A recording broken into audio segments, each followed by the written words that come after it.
రాష్ట్ర ప్రధాన కార్యదర్శి ఈరోజు మన పీడిఎస్ దాదాపు 50 సంవత్సరాల ఉద్యమాన్ని నెమరేసుకున్న పరిస్థితి ఈరోజు చూస్తూ వస్తూ ఉన్నాం.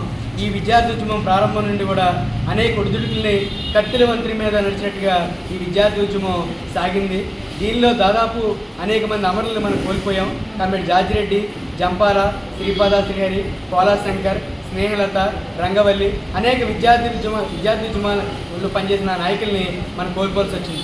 అంటే దాదాపు వీళ్ళందరూ కూడా కేజీ టు పీజీ విద్యా విధానం అందాలని చెప్పి, ఉచితంగా అందాలని చెప్పి కోరుకున్న లక్ష్యంగా పనిచేశారు.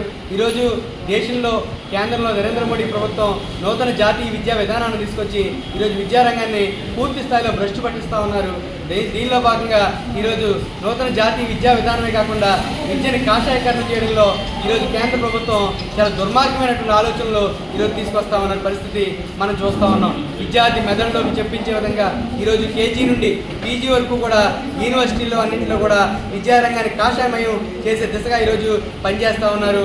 కాబట్టి అందులో భాగంగా ఈరోజు దేశానికి సైంటిస్టులు కూడా ఈరోజు అవమానిస్తూ ఉన్నారు.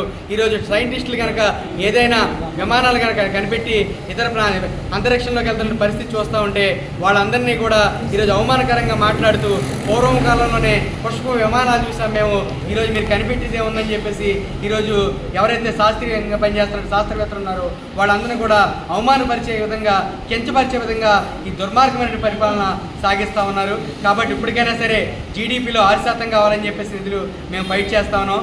రాష్ట్రానికి 30% నిధులు కేటాయించాల్సిన బాధ్యత ఈ ప్రభుత్వానికి ఉందని చెప్పేసి మేము తెలియజేస్తున్నాం.